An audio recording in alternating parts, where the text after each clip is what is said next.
باز برای تیم ملی جودوی کشور می رویم، جایی که بهروز خواجه‌زاده با یک تن از پهلوانان آشنا رقابت خواهد کرد. طاهر بوتبول در رقابت تسلابخش با بهروز خواجه‌زاده قرار میگیرد. از سمت چپ تصویرها با جودوگی سفید بهروز خواجه‌زاده است، طاهر بوتبول باشد از سمت راست با جودوگی کابل. دو پهلوانی که از همدیگر شناخت خوب دارند، در رقابت‌های سطح بین‌المللی بارها میان همدیگر واخوردند. طاهر بوتبول در پیش چشم هزاران هموطنش از بهروز خواجه‌زاده شکست خورده بود که اون یکی از خاطرماندترین رقابت‌های بهروز خواجه‌زاده به شمار می رود. برای ما که در واقعا یک رقابت حساس بهروز آن کار را کرده بود.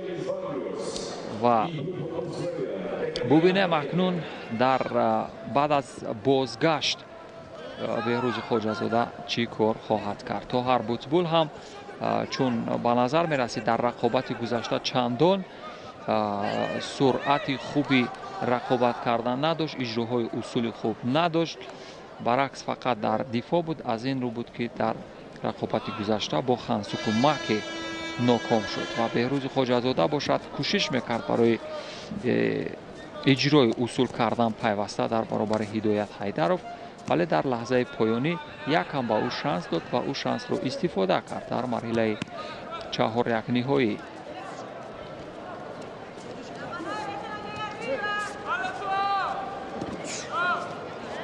دیگر همان شیوه های هرچی بود و بود اجرا کردن اصول به هر نوع شود یا نشود اگر گفته اجرا کرد، این به کار نخواهد رفت، چون که بهروز خواجه‌زاده هم آماده به نظر می رسد. بعد از بازگشت به نظر می رسد که در همون فرم ایدئالی تا جای قرار دارد.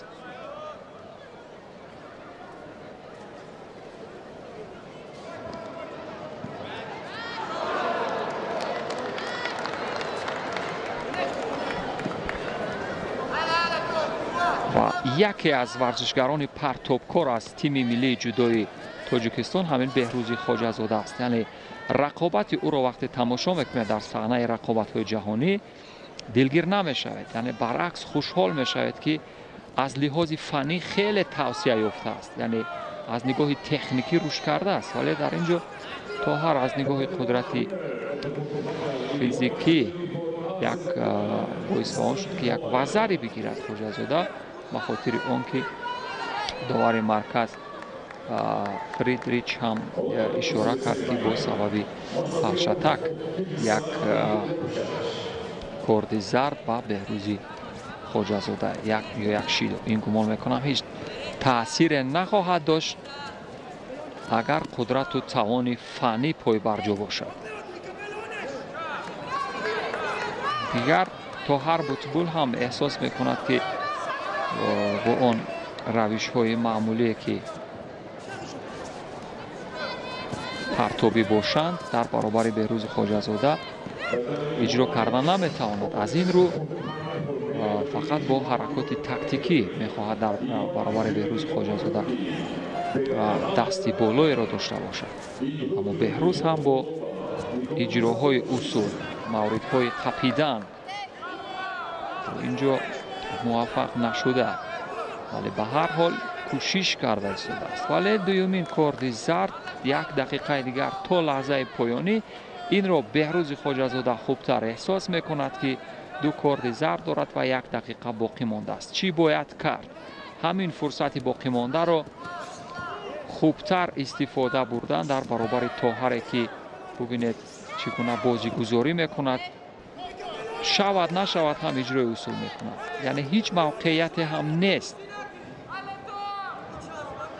ولی فقط موقعیت برای پرتاب کردن ضرور است. اکنون با سمت راست و چپ ببینید چگونه حرکات معمولی اجرای اصول که هیچ دروغین هستند. با طاهر باید یک شیدو در اینجا بدهند که تا جای اوضاع دیگر شود.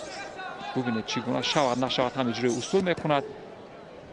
این معلوم است که طاهر میخواهد که حرکاتی همان ناسزایی که دارد ببینید میقپد اجرای اصول میکند در حالی که ضرورت نیست برای اجرای اصول. اکنون بهروز موقعیت رو جویا می شود، ولی باز یک پرتاب صورت بگیرد با روش ضد حمله از سوی طاهر.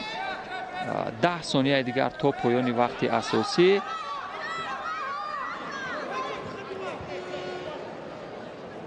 اما کمکاری و این نوبت گرفته می شود از سوی داور مرکز.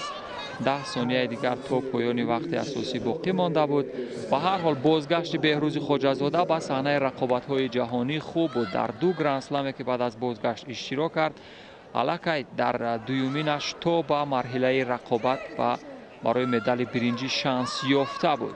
طاهر بوتبول با نیرنگ بازی در این رقابت پیروز شد. دوستان عزیز، هیچ اجرای اصول خوب نداشت، هیچ عملکرد جذاب نداشت، ولی با این شیوه رفت برای به دست آوردن مدال برنجی رقابت کنند.